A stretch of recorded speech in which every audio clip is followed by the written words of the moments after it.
Buenas noches, querida audiencia de Historia del Cristianismo. Hoy tengo a un invitado que he compartido yo con él anteriormente en algunos grupos de antropología, de historia, y tenemos muchos intereses en común. Él es uruguayo, tiene estudios de economía y bueno, algo que nos une un poquito es el interés por la historia y por el hispanismo.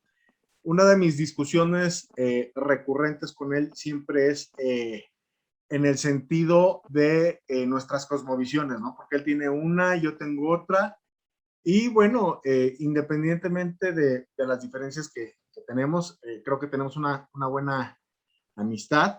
Por un lado nos une la economía, por un lado nos une la historia, eh, y bueno, en este caso lo invité porque quiero platicar un poquito con él de este tema en específico que nos separa. Buenas noches, Vilgar, ¿cómo estás? Buenas noches, Ubaldo, y ya quiero empezar agradeciendo la oportunidad que me da de estar acá. Perfecto, perfecto, Vilgar. Pues una de los agarrones que siempre nos damos, Vilgar y yo, es en el sentido de la figura de Dios. Y de hecho, una de las más recientes que tuvimos es en cuanto a el tema de los religiosos, ¿no? No sé, Bilger, ¿tú cómo te definirías? ¿Tú eres ateo? ¿Eres agnóstico? ¿Eres indiferente religioso? ¿Cuál es tu postura ante el mundo espiritual? Bueno, antes que nada también mencionar un saludo a a la audiencia. Y no, desde mi punto de vista, hoy por hoy me considero como un agnóstico, alguien que no puede asegurar a ciencia cierta ni que existe Dios, pero que tampoco puede decir tajantemente, mira, no existe Dios, sino que me considero más bien un agnóstico en ese punto. Perfecto, perfecto, mi querido Gastón. ¿Y cuál es la diferencia entre ser agnóstico y ser ateo? Y bueno, a ver, podemos hablar de definiciones de diccionario, ¿no? Pero ahora, más a mi entender, ¿no? Como que el ateo da tajantemente, tiene una seguridad en él que él ya sabe, para su cosmovisión, de que Dios no existe. Para él es claro, Dios no existe. En cambio, yo, por mi parte, si bien por ahí puedo tener un pensamiento lógico que me lleva a pensar, lo más probable es que capaz que Dios no existe, pero la realidad es que tampoco puedo afirmarlo al 100% de esa manera tan demente o tan tajante como lo hace el ateo. Desde mi punto de vista, es una pregunta a la cual todavía no estamos 100% capacitados para responder. Por eso es que, como dicen ustedes los mexicanos, aguas, y tengo mis recaudos con esa pregunta, al afirmar tan tajantemente que Dios no existe. O sea, porque todavía el mundo en general o la ciencia no tiene las herramientas para dar esa afirmación tan tajante de que Dios no existe por esto y aquello, así como tampoco que Dios existe por esto y aquello. Ok, tú no puedes negar ni afirmar que Dios no existe, ¿no? Pero sin embargo, en nuestras conversaciones veo que eres especialmente escéptico ante lo que tú llamas el Dios abrahámico. Si Dios existe y no es como el Dios abrahámico, ¿cuál sería tu idea de Dios? ¿Sería más como el Dios de Baruch Espinosa? Y mirá, o sea, ahí tenemos en realidad dos preguntas, porque vos me decís, primero, ¿Dios existe? Es una pregunta. Ahora, si existe Dios, ¿es el Dios abrámico o es otro tipo de Dios? Evidentemente, si primero Dios no existe, todo lo demás ya queda descartado. Ahora, en Claro. teoría, Dios existe. ¿Qué tipo de Dios es? Y bueno, ahí hay más preguntas que se tienen que responder, porque ya respondimos una, que es que en el supuesto de que Dios existe. Ahora, Sí. tenemos que definir cuál Dios es el verdadero. Y en ese caso, viste, eh, por muchas cosas, ¿no? En especial viendo nuestro mundo, cómo somos los humanos, cómo es la naturaleza, no me lleva a pensar, yo que sé, en muchos aspectos que puede ser un Dios tan benevolente, si se quiere de esa manera decir, pero como que lo veo un Dios también, como creo que era Descartes el que lo decía, como si fuera un genio malvado, un genio maligno que está en nuestra cabeza, puede ser. Algo Sí, así un decía genio maligno. Descartes. Así es. Entonces, como que en muchos aspectos tiendo a pensar también de que este Dios es un Dios muy cruel, si es que existe, ¿no? Hablando en esos supuestos. No sé si eso satisface tu pregunta o por ahí buscabas otra respuesta u otro punto en la pregunta. De momento me parece bien. Me gustaría ahí entrar un poquito en el tema, ¿no? Porque, bueno, en este caso, desde la antigüedad ya existía un debate similar, ¿no? Y lo que comentas es un poco lo que decía Epicuro, donde él dice que, bueno, definitivamente sí existe un Dios, pero es totalmente indiferente a su creación. O sea, hizo la creación, pero en realidad no le interesa su bienestar, sino que lo hizo de alguna manera como para divertirse con ella, ¿no? Probablemente no llegó al extremo de decir que era un Dios cruel, pero bueno, me remite un poco a eso, ¿no? Porque es un Dios, sí hay un Dios creador, pero es un Dios indiferente a su creación. Entonces me parece que en este sentido va un poco en consonancia con lo que acabas de comentar. Sí, puedo tener algunos puntos de encuentro con Epicuro y su idea, la verdad que sí. Bueno, también hay más puntos ahí que podría tocar, pero capaz que no está bueno ir por ahí porque capaz que llegamos el lado más al tema del debate, entonces por ahí hay que tener más recaudo. Pues si quieres lo tocamos, digo, al final no pasa absolutamente nada de qué era lo que tenías para abordar, digo, y siempre lo vamos a hacer con respeto, ¿no? Como dicen por ahí, podremos eh, pues desgreñarnos, pero mi objetivo aquí no es debatir, sino platicar contigo, ¿no? O sea, al final he llegado a la conclusión de que muy difícilmente tú logras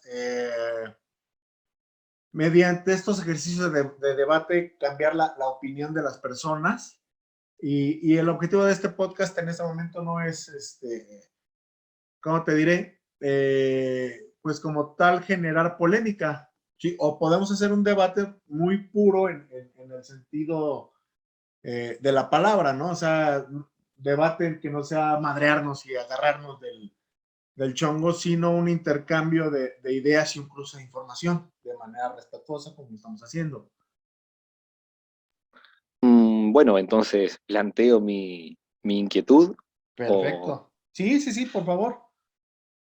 Bueno, obviamente yo creo que en temas teológicos vos sos mucho más instruido que yo, porque la verdad yo en ese tema, si bien puedo tener alguna noción por algo que pude haber leído de alguien, de algún referente religioso, sea San Agustín o demás, pero ante la afirmación que dice todo lo que te sucede en la vida, incluso lo malo, es para mejor, ¿vos qué pensás sobre eso?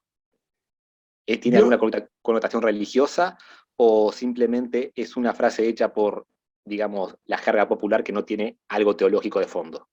yo creo, Bilger, que no necesariamente todo cambio es para mejorar, ¿no? Y aquí estamos entrando un poquito al tema de la dialéctica. Perfecto, perfecto.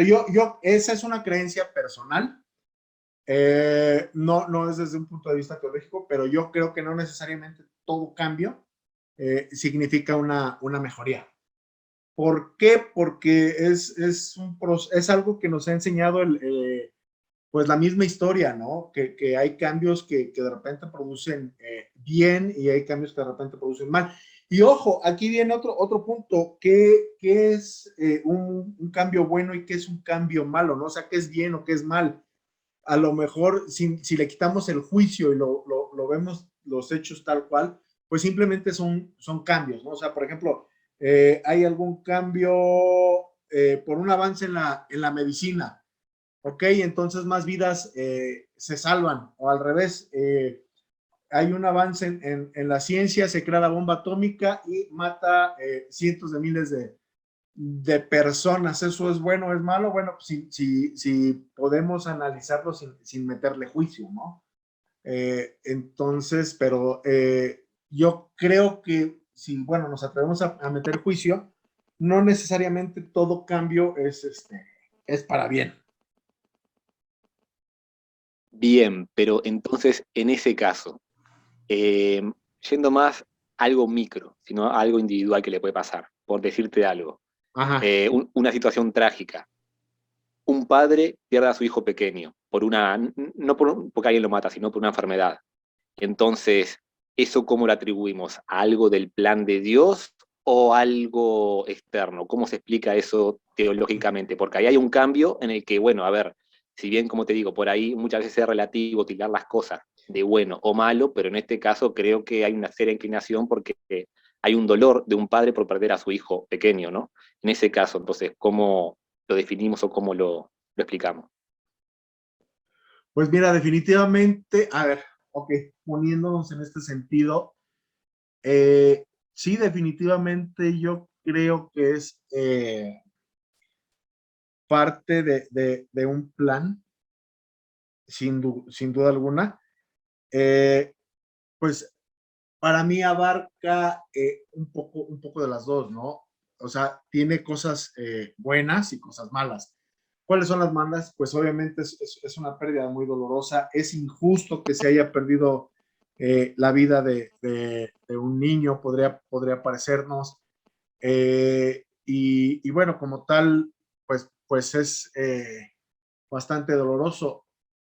Puede ser un cambio bueno, por ejemplo, si a partir de este momento, no sé, el padre, bueno, recapacita y hace una búsqueda hacia su interior y bueno, en base a eso desarrolla nuevas habilidades para hacer el bien, ¿no? O sea, a lo mejor, no sé, si es un doctor, desarrolla la cura para la enfermedad que mató a su hijo, ¿no? Eh, es que como te digo, para mí los cambios se pueden ir en cualquier dirección. O sea, yo soy un creyente de la entropía. Soy un creyente de la entropía, soy un creyente del efecto mariposa.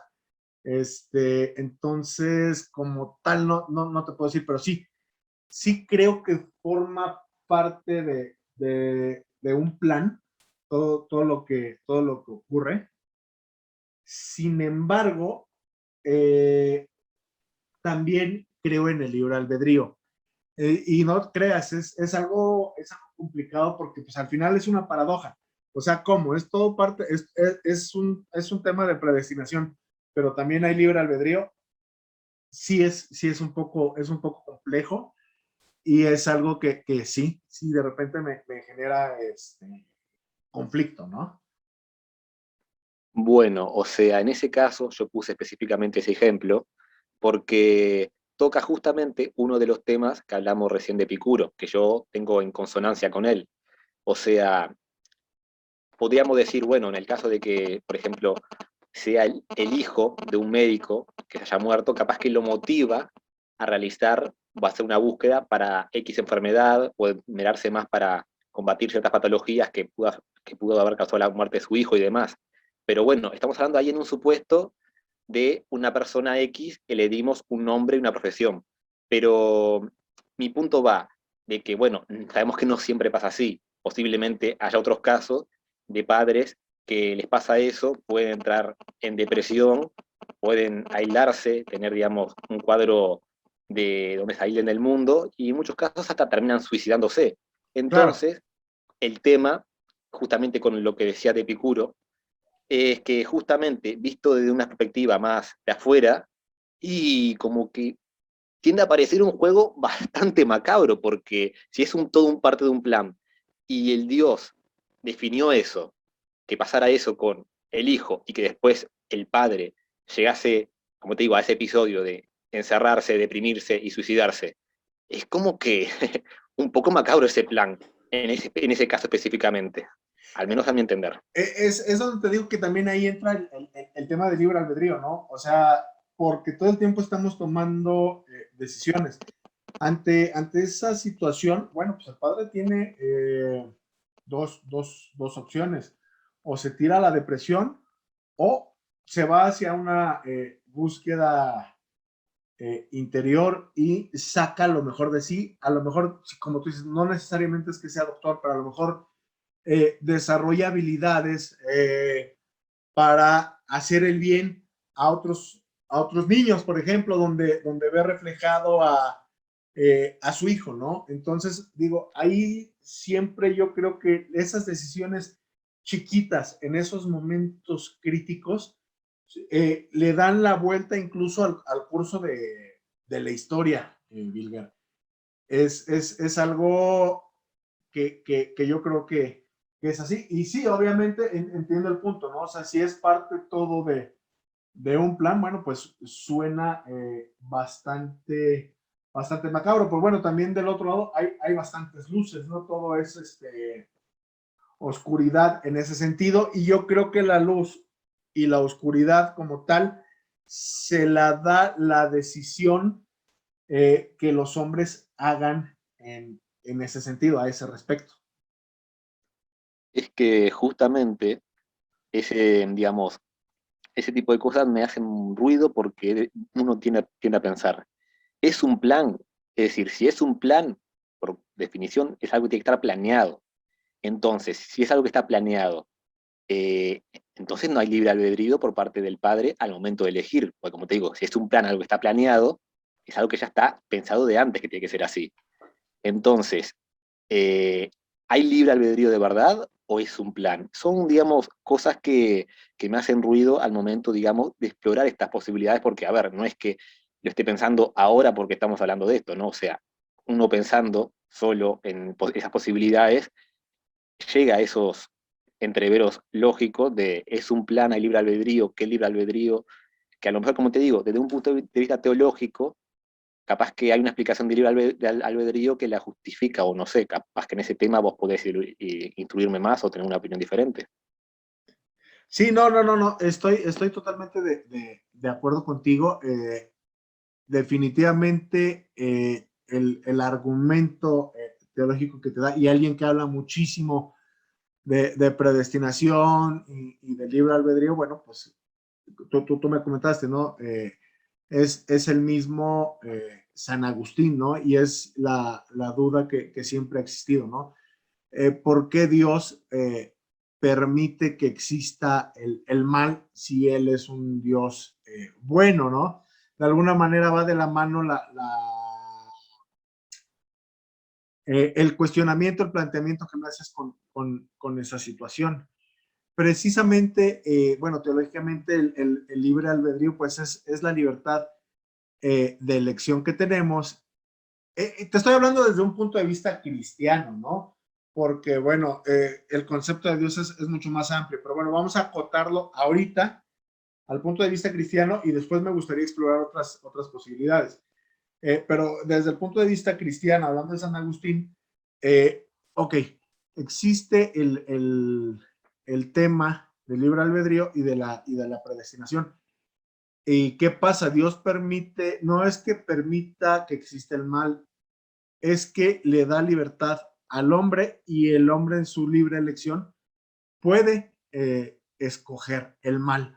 Ahora, ¿por qué decimos que es un tema de predestinación? Porque Dios desde su trinchera está en un punto donde no existe el tiempo. O sea, yéndonos un poquito más filósofos, Dios no está en un plano material.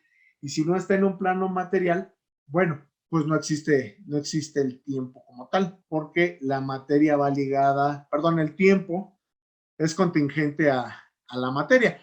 De alguna manera, es algo que se nos sale un poquito de la mente, pero bueno, echemos a andar la imaginación, abramos la mente, pensemos fuera de la caja y podemos ver que este Dios ya sabe lo que va a pasar. O sea, todo el tiempo en él está en un punto. Para él está en un solo punto. Entonces, él ve el presente, el pasado y el futuro en un solo punto. Entonces, como tal, bueno, pues él ya sabe qué almas, cuál va a ser el destino de cada una de las almas, ¿no? Que él ha creado. Ese sería un poquito el punto de vista teológico cristiano, ¿ok?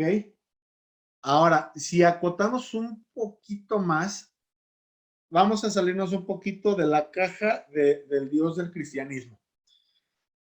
Y vamos a hablar de un Dios creador. Porque bueno, ¿a qué me refiero con un Dios creador? Que Dios es un ente personal en la cultura occidental mayormente. O sea, es un ente personal.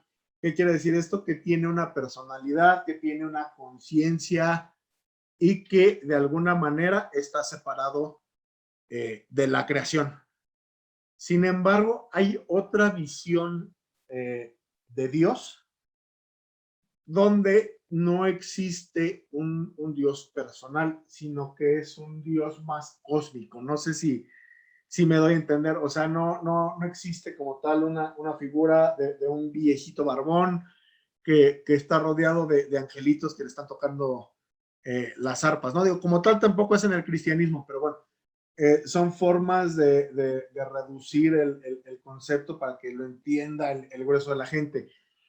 Por ejemplo, en Oriente, bueno, pues se habla de una visión panteísta de Dios. Entonces, como tal, no es que sean, por ejemplo, los hindús, no es que sean politeístas. Ellos creen en un Dios desde un punto de vista panteísta.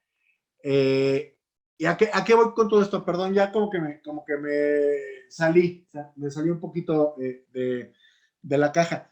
El Dios de los cristianos y el Dios de Epicuro es un Dios personal, ¿ok? Es un Dios que crea el universo y las posturas son diferentes, ¿no? O sea, hay un Dios cristiano que es de amor y hay un Dios de Epicuro que es un Dios indiferente. Y bueno, está la versión de Bilger donde va más en consonancia con lo que dice Epicuro y dice que hay un Dios malvado. El Dios en el que estarías dispuesto a creer, por decirlo de alguna manera, es un Dios personal. El Dios que estaría dispuesto a creer. Es que también esa es una pregunta un tanto, o sea, especial, porque Claro, yo por ahí soy más, no sé si definirlo como pragmático o más científico. Capaz que estoy haciendo un mal uso, digamos, de la palabra, pero no es que yo elija creer o no creer. Yo por lo general soy una persona que se guía mucho por las pruebas. Entonces, si a mí alguien me prueba que Dios existe, entonces no es que yo voy a elegir no creer. Si esas pruebas son congruentes y demuestran realmente que existe Dios, y yo no lo voy a tomar como una creencia porque sé que existe. Desde ese punto de vista es que yo lo miro, no voy a cuestionar algo que sé que es así. No te voy a cuestionar que 2 más 2 es 4. Entonces, si alguien me lo prueba realmente, no lo voy a tomar como una creencia, lo voy a tomar como un hecho, una evidencia. ok, ok. Entonces tú solamente podrías creer en Dios si te muestran las pruebas de que existe, ¿no? Y sí, o sea, o sea, me cuesta tener fe como en sí, sino que yo soy más bien una persona que se va y se remite a las pruebas. Por lo general es así. En este sentido, podríamos decir que tu cosmovisión es materialista. Y desde el punto de vista que vos, yo que sé, podemos formularlo de que yo quiero algo material, algo que pueda ver para creer en Dios, y desde ese punto posiblemente sí, porque, como te digo, soy una persona que se basa mucho en las pruebas para creer algo, más allá, que a ver, vos y yo lo sabemos, cuando tocamos los temas de conspiranoia, que cuando tocamos estos temas, yo incluso lo he reconocido, te puedo decir que hay una teoría que me hace sentido, que me hace sentido a cómo funciona, por ejemplo, el mundo o el gobierno mundial. Pero, como dicen ustedes los mexicanos, aguas, o sea, cuidado porque tampoco es que la doy 100%. ¿Por qué? Porque yo no puedo ver que detrás de la cortina, detrás de los gobiernos, esté pasando eso que yo supongo. Entonces, yo siempre lo tomo como una teoría. Bueno, tengo esta teoría, pero la verdad es que no puedo o no tengo manera de comprobarla. Yo lo máximo que puedo ver es ver cómo los gobiernos actúan y ver que es a contra natura o a contra lo que es el común de la gente. Por ejemplo, ya capaz que también me voy un poco de tema yo, pero Está bien, está impartiendo, bien. impartiendo un poco de ideología de género y demás, como que va más como una imposición de arriba que algo que sale de abajo. Por eso es que me parece un poco también chistoso cuando la gente habla de revolución, porque, a ver, la revolución por definición tiene que partir de abajo hacia arriba, no de arriba hacia abajo, que acá parece que es algo que te quieren imponer, porque Sí. una pequeña minoría, como una pequeña minoría, quiere imponer cierta ideología o ciertas premisas, el gobierno va y aplica la fuerza del Estado para que todo el mundo obedezca esa lógica. Entonces, uno, como te digo, eh, le llaman la atención esas cosas y tiende a especular, a pensar qué hay detrás de todo esto, porque al común de la gente no responden ellos. Entonces, uno especula, por ahí, como te digo, sea más a la conspiración, y como te digo, hay teorías que a uno le pueden hacer sentido, algunas más, otras menos, pero siempre teniendo el recaudo de que son esas teorías y no darlas por hechos porque yo no tengo manera de comprobar que es así porque yo no estoy detrás de la cortina viendo cómo funciona todo lo que hay ahí detrás, ¿no? Entonces, capaz que yo también me fui un poquito de tema y me extendí demasiado para explicar eso. No, Perdón, no, compa. no, está bastante bien, porque aparte, ¿sabes qué? A ver, te voy a hacer una pregunta. Tú pues, no eres un hombre que tenga, a ver, no quiero sonar odioso, pero ¿tú te consideras un hombre que no tiene fe? O sea, Y porque a lo que voy es a esto. Por ejemplo, dices, ok, no soy un hombre de fe, pero de alguna manera yo creo que todos siempre tenemos fe en algo, ¿no? O sea, cuando tú entras a tu cuarto y prendes el interruptor de la luz, eh, tú tienes la certeza de que se va a encender la luz al activar ese dispositivo, ¿no? De alguna manera, para mí ese es un pequeño acto de fe, ¿no? O prendes tu carro en la mañana con la certeza de que va a encender, pero también es un acto de fe porque no te consta, ¿no? O sea, igual hubo una helada, se congeló el motor, tal, tal, tal. O sea, son ejemplos pequeñitos de fe, ¿no? Entonces yo creo que todos, y es fe en diferentes niveles. Probablemente tú me digas, sí, bueno, pero para mí creer en el Dios abrámico y creer en Santa Claus, pues es el mismo nivel de fe, ¿no? Sin embargo, yo creo que todos somos capaces de desarrollar pues un cierto grado de fe, y para mí la fe es confianza. Eh, Cada quien, como tú dices, la deposita en diferentes, pues en diferentes cosas, ¿no? Por ejemplo, tú tienes tu fe depositada en la ciencia, o no consideras que eso sea fe. mm, a lo mejor ahí podemos jugar un poquito con las definiciones, ¿no? Pero, a ver, volviendo, por ejemplo, al ejemplo que pusiste de cuando yo entro a una habitación oscura y enciendo la luz. Ujú. Cuando pasa eso, o sea, sí, yo voy a dar por sentado, más allá que pueda haber alguna variable que me cambie todo, pero yo puedo dar por sentado que cuando toque el interruptor se va a encender la luz. Pero yo eso lo considero que no es por un acto de fe, sino que es por empirismo, porque yo sé a través de vivencias pasadas que siempre pasa eso, que si no pasa nada raro y si todo funciona como tiene que funcionar, yo enciendo el interruptor y la luz se va a encender. Entonces, desde ese punto de vista es que lo razono yo, no tanto de, no, porque tengo fe en que va a pasar eso, pero sino que sé que va a pasar eso, pienso que va a pasar eso, porque por empirismo ya tengo un conocimiento previo, una idea previa, que me dice que tiene que pasar eso. Entonces, como que ahí también, si bien hay una creencia a futuro, pero es una creencia racionalizada. No es Sí, que, no es que yo voy y te digo, mira, existe Dios, pero existe simplemente porque, no porque exista algo que te lo muestre, sino porque yo creo que existe Dios. En ese sentido, es que yo hago la diferenciación entre ese tipo, digamos, de creencias, en que se va a encender, va a pasar algo por empirismo o va a pasar algo basado simplemente en la fe, porque yo creo y tengo algo adentro que me dice que tiene que ser así. O sea, yo más que un hombre de fe me consideraría un hombre de dudas. Muchas dudas porque, inclusive hablando un poco más del tema de creación y demás, tengo la idea, o me pongo a pensar a veces demasiado, en, bueno, la pregunta, hasta que ya es un poco cliché si se quiere, porque todo el mundo se la hace, y se ha tratado muchas películas del por qué estamos acá, cuál es claro. el sentido de la existencia del hombre en el mundo, y bueno, no solo del hombre, sino también de los animales, cuál es el sentido de la existencia, por qué el universo tuvo que predestinar o establecer de que bajo ciertas condiciones se tenga que generar algo llamado vida y demás, ¿no? Entonces, digamos, ese tipo de cosas me generan dudas. Entonces, si yo tengo que definirme a mí mismo, y soy un hombre que tiene muchas dudas en ese tipo de temas. Perfecto, perfecto, Billy. A ver, ahora te voy a hacer una pregunta un poquito personal. Tú cuando eras, pues, un niño que estabas chiquito y todo esto, me imagino que, bueno, lo normal es que en nuestra región, en nuestros países hispanoamericanos, bueno, pues provengamos de familias católicas, ¿no?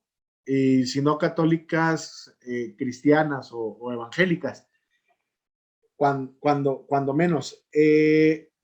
¿Es tu caso? En este caso, tú de pequeño vienes de una familia católica.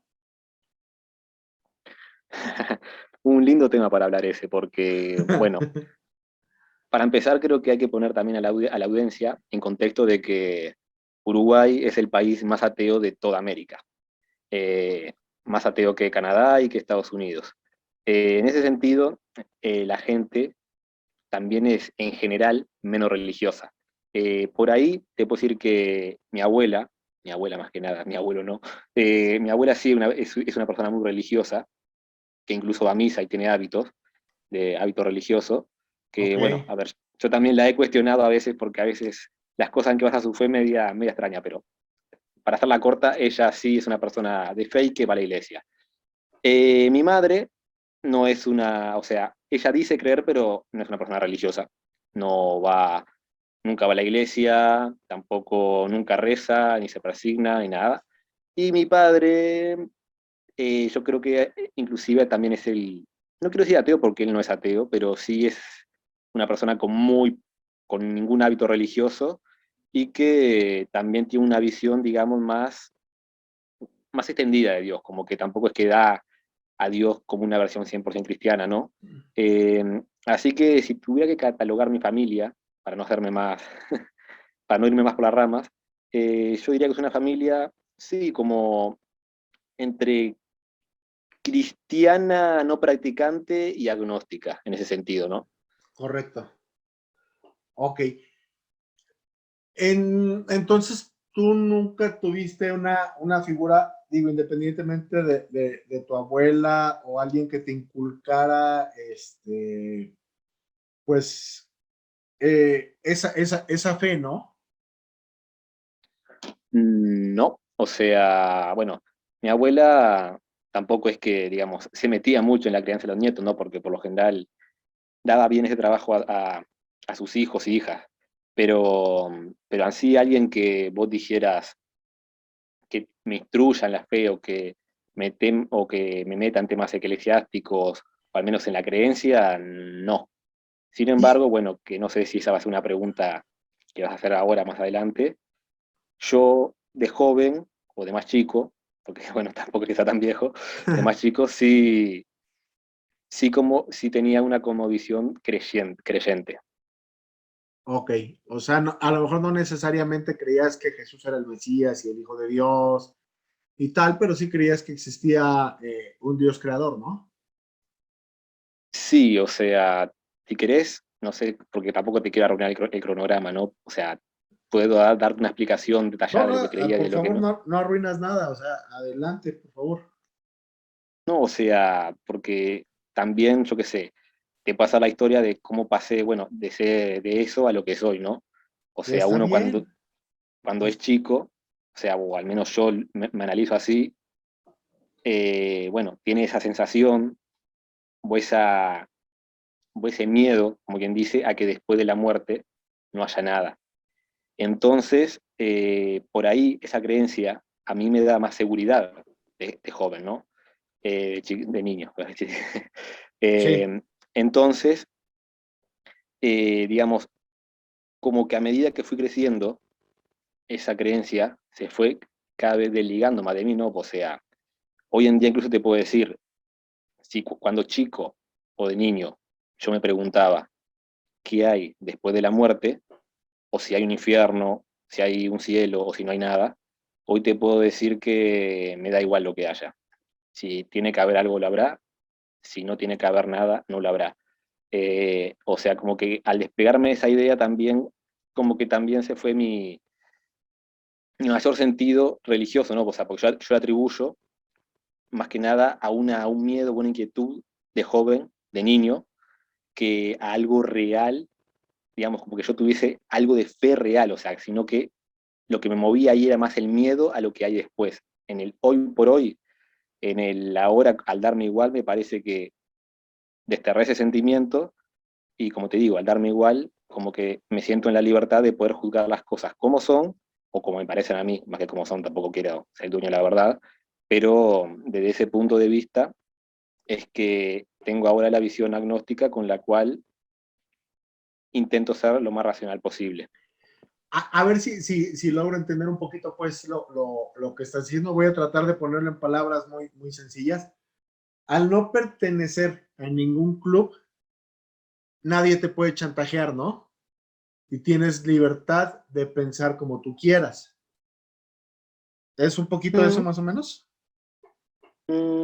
sí, o sea, personalmente soy una persona que le gusta mucho la libertad en todos los sentidos y bueno, la libertad de pensamiento para mí es algo esencial y sí, o sea, librarse de los dogmas y poder pensar libremente para mí es algo ideal, pasar la corta. Perfecto. Ahora, Wilger, te voy a hacer una pregunta porque aquí me viene una duda muy interesante. Digo, independientemente de todo lo que hemos comentado, y bueno, lo toqué un poquito antes, ¿no te llamó la atención? Ok, mejor me regreso un poquito. En qué momento de tu vida hubo como ese cambio de ser un niño creyente a ser un joven agnóstico? O sea, yo sé que fue un proceso gradual, pero siempre hay un evento. Mira, yo te voy a platicar un poquito. Yo tuve una etapa de mi vida, aproximadamente a los 24 años, donde yo me volví ateo precisamente porque empecé a estudiar, ¿no? Empecé a estudiar y empecé a entender que, por ejemplo, el amor no existe fuera de los sentidos, no era lo que yo en ese momento pensaba. O sea, el amor es una reacción química del cerebro que hace que yo interactúe con mi entorno. Entonces, si no existe eso dentro de mi materia, bueno, pues simplemente no existe el amor. Y yo mismo me planteaba, ok, si me quitan el hipotálamo, esa cosita del cerebro donde sale toda esta sustancia y se hacen todas esas sinapsis que producen el amor, pues simplemente el amor no existe. Entonces no es un tema espiritual, no es un simple tema físico y que nuestro cuerpo es una gran farmacia. Digo, esto es un tema complejo, y te puedo decir que todo esto me vino a partir de una decepción amorosa, ¿no? Por decirlo de alguna manera. Entonces, yo en ese camino, yo empecé a investigar por qué sentía lo que sentía y tal. Y bueno, me fui por ese terreno, y durante una etapa de mi vida, pues yo fui, no fui agnóstico, fui ateo. Fui ateo alrededor de 2 años, ¿no? Y después otra vez fue como un proceso de regreso. Empecé a tener dudas nuevamente, y eso, mis dudas sobre la existencia de Dios, porque yo estaba seguro que no existía. Luego, porque era completamente materialista. En este sentido, cuando te preguntaba, ¿tú eres materialista? O sea, no existe nada fuera de la materia. Y bueno, en ese sentido, yo por ese lado me convertí en un materialista y ateo. O sea, bueno, eh, la filosofía, al empezar a leer a filosofía, precisamente a Descartes, y luego me metí a leer también a Blaise Pascal y todo esto, empecé a tener, ¿cómo se llama? Pues dudas sobre la existencia de Dios, y algo que te puedo decir que el momento, o sea, mi momento para irme al ateísmo fue esta decepción, y después mi momento para regresar fue cuando empecé a estudiar filosofía, y empecé a plantearme lo de la apuesta de Pascal, ¿no? La apuesta de Pascal, no sé si sabes de qué trata. No, o sea, incluso te recomendaría que la expliques por la duda, para que también la gente, el público, pueda estar en consonancia, que yo creo que muchos la saben, ¿no? Pero para Ok, tener una aclaración general. exactamente. Ok, la apuesta de Pascal, ¿qué te dice? Ok, independientemente de que creas o no creas, ¿cuál es la decisión más racional? ¿Creer o no creer en Dios? Y entonces nos da dos ejes con cuatro cuadrantes, ¿no? Entonces tenemos en el eje vertical creer en Dios o no creer en Dios. Y en el eje horizontal tenemos las otras variables que son, bueno, pues literalmente, ¿no? El cielo o el infierno. Ojo, es muy reduccionista, e incluso, bueno, se ha refutado, pero la apuesta es así, ¿no? Entonces tú te ubicas en el primer cuadrante. ¿Qué pasa si Dios no existe y yo no creo en él? Después, cuando me muera, ¿qué va a pasar? Pues absolutamente nada, ¿no? Porque mi alma o mi ser o mi conciencia va a ser aniquilado, ¿no? ¿Qué pasa si no creo, perdón, qué pasa si no creo en Dios y no existe Dios? No pasa nada. ¿Qué pasa si no creo en Dios y Dios sí existe? Ah, pues ahí el destino del alma es que va al infierno. ¿Ok? Entonces, ahí, bueno, ahí hay un efecto negativo. Ahora nos vamos a las siguientes opciones en la apuesta de Pascal. ¿Qué pasa si sí creo en Dios y Dios sí existe? Me voy al cielo. ¿Y qué pasa si sí creo en Dios y Dios no existe? No pasa absolutamente nada. Entonces, según la apuesta de Pascal, la decisión racional es creer en Dios. ¿Por qué? Porque es la manera en la que podría salir beneficiado. O sea, si no existe, pues no pasa nada, ¿no? Pero si sí existe, eh, gano el cielo. No sé si fui claro o fui muy enredado, Vilgar. Bueno, al menos yo lo entendí a la perfección lo que quisiste decir. y te doy mi devolución con respecto a eso. Sí, sí, sí, por supuesto. O sea, como te digo, esa fue mi puerta de entrada, ¿no? Porque obviamente sí ha habido defensas de la apuesta de Pascal y ha habido refutaciones, pero por favor, dime lo que tú piensas sobre este tema. Bueno, de buenas a primeras, obviamente te da un razonamiento lógico, si se quiere, sobre una pregunta. Pero yo creo que ahí no se analiza bien lo que es la pregunta, o sea, la fe del tema de creer. O sea, es tan simple o tan liviano como para racionalizarlo de esa manera. O sea, vos podés decir, creo por conveniencia o creo porque de verdad tengo un sentimiento de creencia dentro mío. Claro. Porque visto de esa manera, parece eso, o sea, parece que, bueno, lo hago de esta manera lógica, como dijiste vos recién en el cuadro de Pascal, Ujú.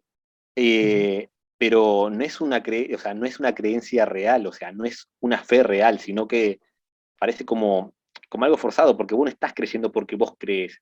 Vos simplemente decís, creo porque lógicamente parece ser lo mejor, parece ser, pero no sé si eso es valedero, como te digo, por como lo exige en teoría, Dios, que bueno, como dijiste vos, estamos hablando de la cosmovisión cristiana.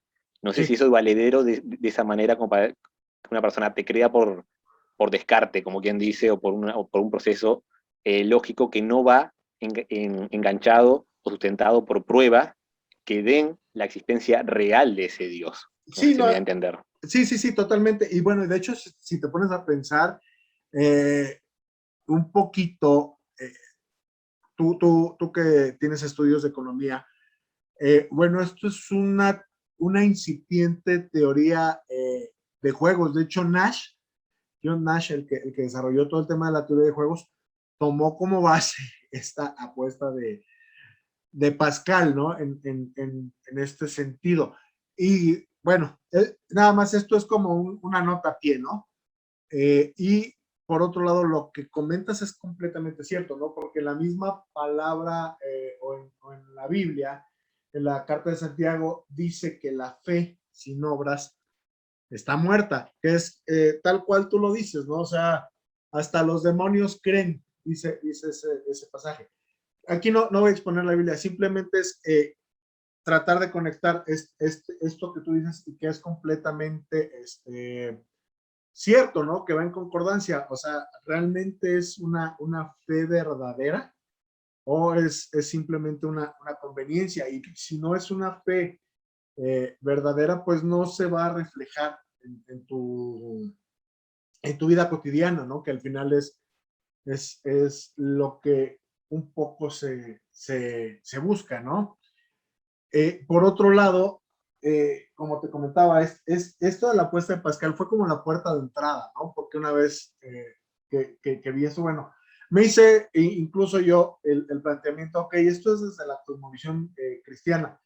Y aquí Pascal, bueno, pregunta si creo en Dios, pero ¿qué tal si yo creo en Quetzalcoatl y no en Cristo? ¿Aplica la misma matriz? O sea, la empecé a cuestionar.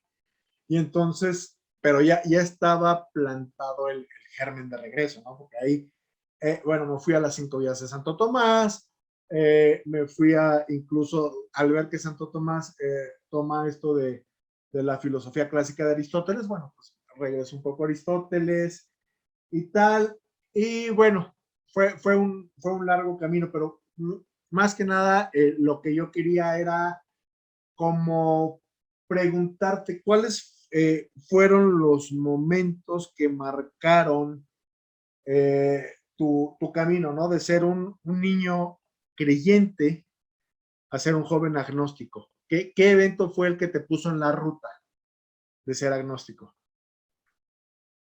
Te digo la verdad, y siendo totalmente Sí, sí, sí. analista, las influencias ajenas. Yo creo firmemente que más que nada cuando somos jóvenes, evidentemente somos muy influenciables. Y bueno, yo capaz que estoy exagerando un poquito, pero me considero una persona muy, muy curiosa en ese sentido. Muchas veces me gusta contrastar, bueno, estamos en un grupo de debate, vos y yo. O sea, me gusta contrastar ideas, debatirlas. Y en ese sentido, evidentemente, para que haya debate y para que haya contraste de ideas, tenés que ir a lugares donde haya gente que no tenga tu misma opinión, porque si no el debate es complicado, ¿no? Claro. Entonces, a raíz de eso, es que me fui haciendo de gente conocida, amigos si se quiere también, y demás con otra visión. Y justamente exponiendo mis ideas, escuchándola de ellos, yo creo que esa influencia mutua, porque quién sabe, capaz que yo también pude haber cambiado algo en otras personas, pero hablando en mí específicamente, la influencia ajena y el sentido curioso y el sentido de querer cuestionarlo todo, me llevó justamente a cuestionar esa creencia. Digo, ¿es real esta creencia que tengo? O sea, o es más que nada, como te dije antes, un miedo que sustenta algo.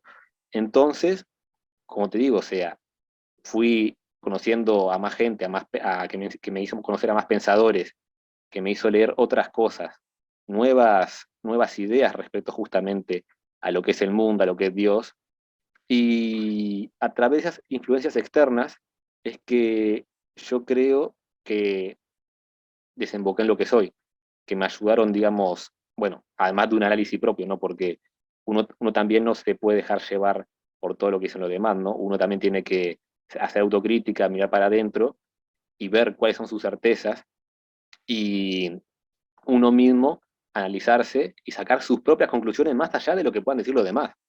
Entonces, ese cúmulo de cosas, leer, conocer nuevos pensamientos, nuevas personas con ideas opuestas y un meollo, o sea, y una reflexión mía que desembocara en todo eso, que desemboca en lo que soy hoy. Ese cúmulo de cosas. Ok, ok. Espero no haberme entreverado mucho. No, no, no, no, no. Es que sabes que mientras estás comentando esto, yo estaba pensando. Eh, bueno, obviamente tú eres una persona más joven que yo y me identifico mucho en ese sentido, ¿no? Como tú dices, los eventos que el contexto de tu vida va influyendo mucho en tu cosmovisión, en tu forma de pensar y tal, ¿no? Incluso yo mismo me proyecté, ok, yo tengo ahorita mi cosmovisión, pero yo volteo hacia adelante, ¿no? Y la figura que me viene aquí es mi papá, ¿no? Me proyecté yo teniendo la edad, más bien, yo vi a mi papá teniendo mi edad en ese sentido y cómo pensaba él en ese momento, en esos años 90 y cómo piensa ahorita.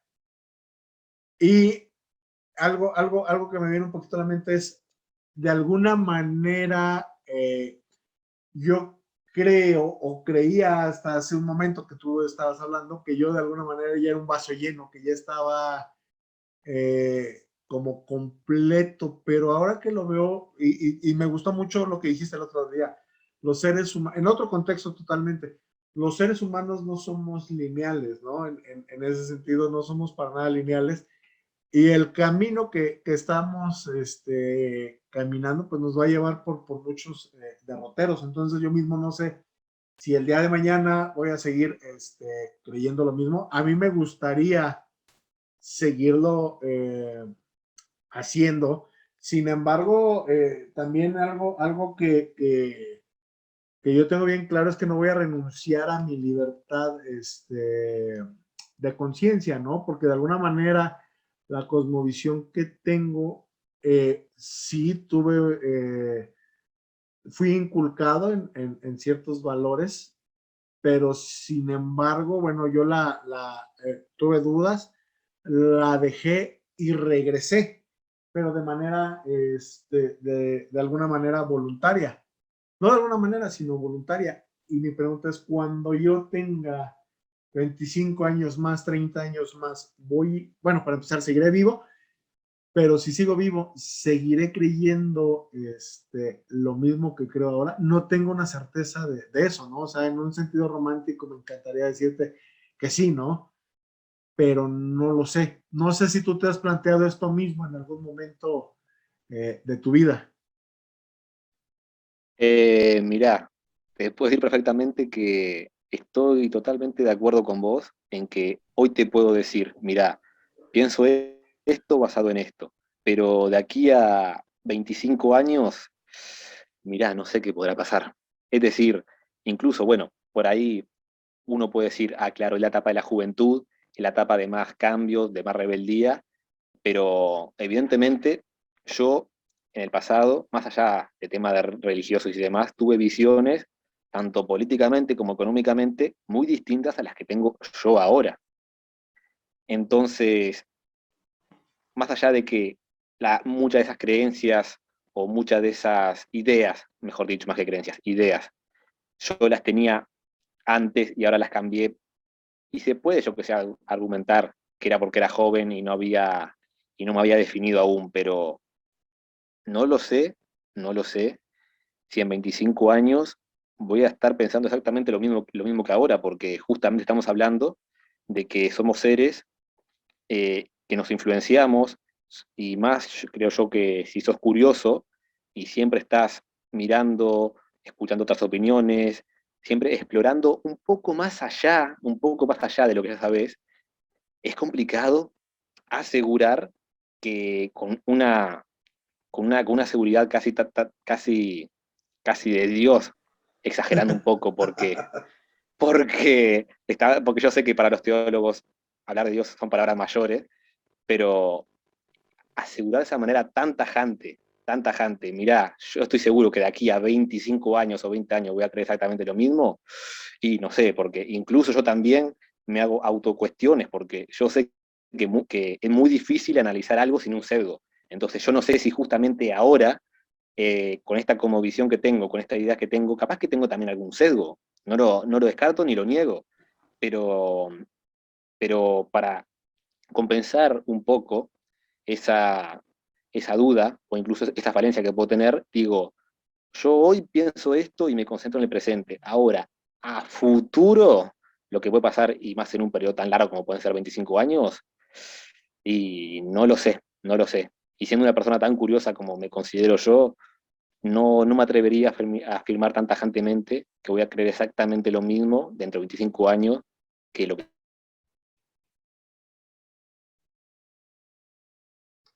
Hola, hola. Bilger, como que te perdí. Se puso Eh, en mute tu teléfono, tu micrófono. ¿Hasta qué parte se escuchó? Porque Eh, bueno, básicamente que dentro de 25 años no sabes qué va a pasar para pensar igual o si vas a cambiar en ese sentido. Sí, pero se escuchó toda la explicación que di, ¿no? Al Sí, porqué de todo eso. sí, Ah, sí, bueno, sí. entonces. Sí, te Bueno, si se perdí escucha. como 5 segundos nada más. Bueno, si la explicación se escuchó y se quedó grabada, no Sí, tengo nada más que agregar. perfectísimo. Perfectísimo. Digo, creo que esta conversación está bastante educada y bastante moderada, porque bueno, cuando estamos en los grupos nos damos hasta con la cubeta, ¿no? Como decimos aquí en México y usamos un lenguaje un poquito más duro, pero creo que el ejercicio ha sido pues bastante interesante. Y ya nada más para cerrar, Gastón, me gustaría preguntarte, ¿tú has leído a Spinoza? ¿Has visto un poquito la visión que él tiene de Dios? Te pregunto por qué. Porque, bueno, en redes ha estado circulando, la verdad no he verificado si es verdad o no, pero cuando le preguntan a Albert Einstein si él cree en Dios, él dice que él cree en el Dios de Spinoza. Una vez que hube leído esto, bueno, pues antes de investigar si era cierto o no, me puse a ver qué es lo que decía eh, Spinoza de Dios, ¿no? Y bueno, básicamente, digo, dando un contexto chiquitito, Spinoza era un judío sefaradita holandés que para vivir, pues bueno, él pulía lentes, ¿no? Él pulía lentes y de esa manera se ganaba la vida, pero su pasión era la filosofía y escribió muchísimo del tema y fue tan, me encantan estos términos que usan hoy en la industria, y fue tan disruptivo en su momento que a los 24 años fue excomulgado de la comunidad judía a la que él acudía. Y básicamente, ¿qué decía Spinoza? Él tenía una visión panteísta de Dios, donde Dios no está separado de su creación, sino que nosotros como su creación eh, somos parte de Dios. O sea, nosotros somos Dios, Dios está en nosotros y nosotros estamos en Él y de alguna manera hay una unicidad. Entonces, digamos que el universo en sí es Dios y se está expandiendo. Cosa completamente diferente a la visión judeocristiana, que creen en un Dios personal, e incluso a algunos clásicos como Epicuro, ¿no? Que también es un Dios ajeno a la creación y que simplemente está como espectador. Eh, ¿Tú qué opinas de esta visión de Spinoza sobre Dios? Y bueno, por ahí, si lo llevo un poco al lado de la física, le hace sentido, ¿no? Porque si en vez de Dios le pones el nombre de Big Bang, como que, como que cuaja bastante bien. Bueno, y curioso que Einstein haya dicho eso, siendo que él al principio le costó tanto aceptar la teoría del Big Bang.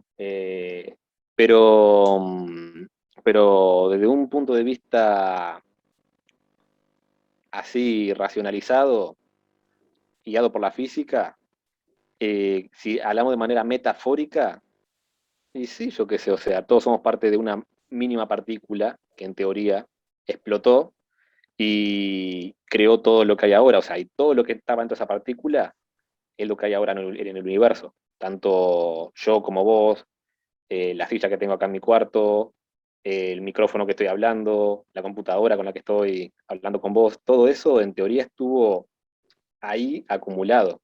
En un punto. Entonces, en un punto.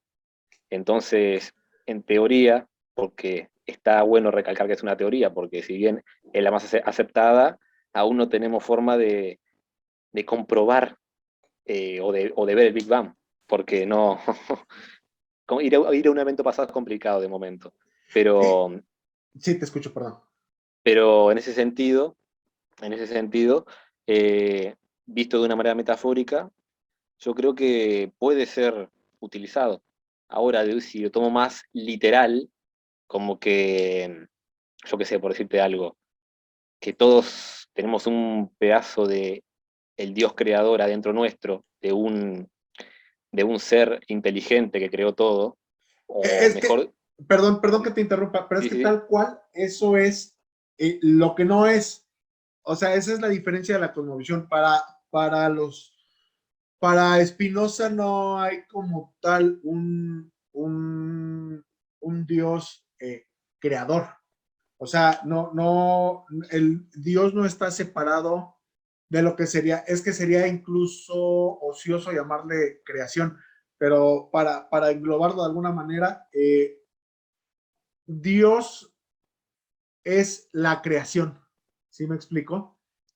pero, Es lo que él tiene en mente y fue precisamente lo que hizo que lo expulsaran de tal, porque por ejemplo, tú cómo lo estás explicando, que todos tenemos una pequeña parte del Dios creador y que somos una chispa divina, sí existe como tal, por ejemplo, en el concepto hebreo de la Shekhinah, pero no es a lo que se refiere Spinoza. Spinoza más bien dice que Dios es una metáfora del universo, de alguna manera. o Y sea que que, Spinoza, perdón, ya nada más para concluir, y que de alguna manera en su conjunto integral, pues el universo es Dios y se está expandiendo a través de nuestras conciencias. O sea, si nosotros expandimos nuestra conciencia, estamos haciendo que Dios se expanda. Ojo, no es mi cosmovisión, pero es un poquito explicando el tema del Dios de Spinoza. Entonces, él, digamos, destierra a Dios como un ser inteligente en ese sentido, como es planteado en las religiones tradicionales, como que hay un ser creador. No tanto como un ser inteligente, Gastón, sino más bien como un Dios personal. O sea, él no cree en un Dios personal que tenga una única conciencia. ¿Sí me explico? Sino que más bien él cree en la unicidad. Es un poquito en lo que él cree. Y sin estar en contacto con culturas orientales, es un poquito el concepto budista y es un poquito el concepto brahmánico. ¿Qué es brahmánico? Hindú, en este sentido. Entonces, bueno, sí, tal cual como tú lo dices, en este caso, Dios no es un ser inteligente, porque no la inteligencia la tiene una persona o un ser individual. Y en este caso, Dios no es un individuo, es el conjunto de todas las individualidades que existen en el universo. Es el universo en sí, tal cual. Perdón, te interrumpí muy feo. No, no, no, no, no, está bien, porque, a ver, fue lo primero que tuvo que haber dicho. Yo no leí esa premisa de Spinoza, entonces, que vos des más información al respecto, hasta me ayuda a ilustrarme a mí, porque, como te digo, yo no tenía ese conocimiento de la idea de Spinoza. Entonces, a lo mejor también lo que yo estaba diciendo era para indagar más sobre la idea de Spinoza que no conozco. Ya, ya. Pues tú que eres un espíritu curioso, pues es una gran alternativa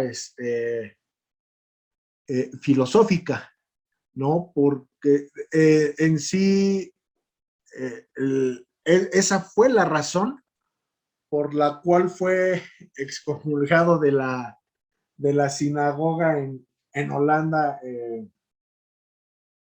Baruch Spinoza. Y dato ocioso y curioso, Baruch en hebreo quiere decir bendecido.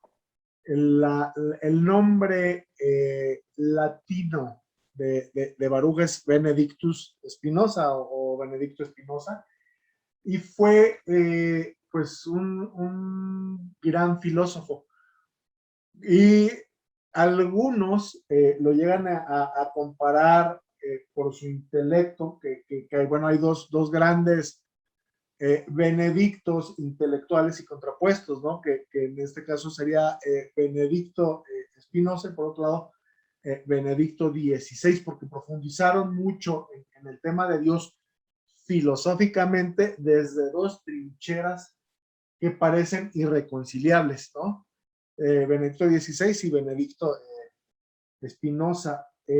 Me gusta mucho a mí el tema de Spinoza, me parece fascinante su vida. No comparto su cosmovisión, pero la he explorado, la he explorado y creo que es un must para los que tenemos esas curiosidades intelectuales. Y algo que también me llama mucho la atención de Spinoza es que no se queda en la filosofía materialista, sino que le da crédito a la filosofía idealista, de alguna manera, y me explico.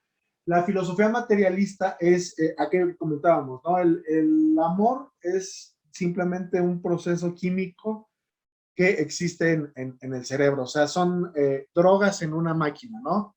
Drogas son nuestras hormonas y la máquina pues es nuestro cerebro.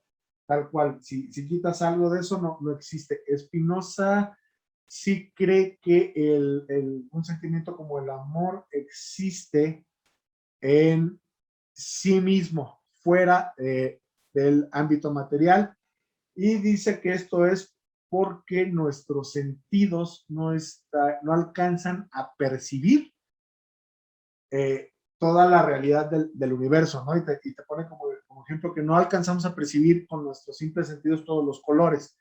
Entonces, también probablemente haya cosas que no alcancemos a percibir con nuestros sentidos. Y sí, o sea, es verdad.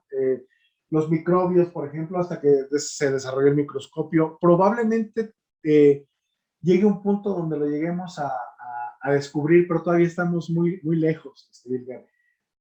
Tiene 10,000 años que nos bajamos del árbol. En términos cósmicos no es absolutamente nada.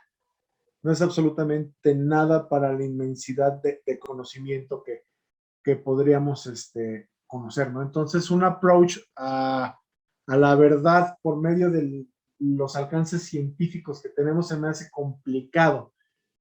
Yo creo que debemos buscar también refugiarnos mucho en el tema de la filosofía.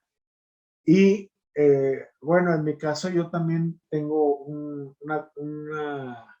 acercamiento que yo considero, es sincero, pero yo considero legítimo a través de la religión, porque hay cosas que la ciencia no nos va a alcanzar a explicar y creo que la religión nos puede, en este caso, acercar a la verdad a través de otro camino. Pero bueno, esa es mi opinión muy personal. Ya me extendí muchísimo y no sé cómo demonios llegué a esto. ¿Me regresas? No, igual también te iba a acotar una pequeña cosita en lo que dijiste. Dijiste 10.000 años desde que nos bajamos del árbol. Yo creo que fue algún año más, ¿no? Porque si apenas hace 14.000 años los llegaron los primeros hombres a América, hace bastante más habían bajado del árbol. Claro, tienes razón. Gracias por el apunte, ¿no? Me hace, son como tú dices, todos son hipótesis, ¿no? Porque en teoría, bueno, según el método científico es algo que está completamente ya comprobado y es una ley. Eh, Probablemente los hombres que llegaron a América en este sentido tal vez no eran completamente Homo sapiens. No sé si ya estaba concluido el proceso de la evolución a ser la especie que somos ahorita, ¿no? Eh, Probablemente hace 14,000 años teníamos algunas pequeñas diferencias, no lo sé. Pero bueno, de todos modos, te agradezco mucho el apunte. Y Tengo sí, otro. a ver, échamelo. Bueno, o sea, en teoría, ¿no? Siempre hablando en palabras de los arqueólogos y demás, y gente que estudió el tema. Evidentemente yo no tengo la capacidad para saberlo, pero según la gente que estudió el tema, ya cuando los hombres salieron de África, cuando el ser humano salió de África, ya era Homo sapiens sapiens. Correcto. Bueno, pues excelente. Excelente, muchas gracias por la corrección y siempre es bueno tener quien nos dé luces en ese sentido. Pues mi querido Bilger, eh, la verdad es que siempre disfruto mucho mis conversaciones contigo. Me quedo con un muy buen sabor de boca. Definitivamente creo que debemos repetir el ejercicio, salvo que tú digas lo contrario, pero siempre me aporta mucho platicar contigo de estos temas y ya ves cómo sí podemos platicar sin pelearnos. La verdad es que he disfrutado mucho y no sé si tengas algunas palabras para cerrar este podcast. Siento que se queda inconcluso, me quedé con ganas de más. Podría quedarme 3 horas, pero bueno, también sé que es complicado y por eso me gustaría hacerlo como en varias partes. No sé si tendrás algunas palabras para cerrar de manera magistral como es tu costumbre. Bueno, no sé, a lo mejor me queda un poquito grande esa definición, pero nada más que agradecer evidentemente a tu público, porque si llegaron hasta acá es porque vieron todas las cosas que dijimos, y no, evidentemente, por cualquier cosa o cualquier tema, a mí me gusta pelearme con la gente, lamentablemente es un rasgo que tengo, me gusta pelearme con todo el mundo y debatir, entonces, si se presentan oportunidades para volver a tener una charla de esta índole sobre este o sobre otros temas también, yo no tengo ningún inconveniente, más que dispuesto a ser recibido en esta casa. ¿Sabes de qué me gustaría platicar contigo? A lo mejor que ahondáramos más en un... Tú me comentaste que te llama mucho la atención los temas conspiranoicos. Tal vez nuestra siguiente charla podría ser en ese tenor, ¿no? Más. Y hablando un poquito del tema espiritual, sociedades secretas, algo en ese tenor. Pero bueno, ya lo iremos viendo en su momento. Pues Sí, muchas gracias. ahí nos metemos en terrenos pantanosos o uvas. Pues ya veremos, como te digo, no queda escrito en piedra, pero pues podemos intentarlo. Ok, Bilger, muchas gracias. Estamos en contacto y te mando un fuerte abrazo. igualmente uvas, abrazo, un gusto. Hasta luego.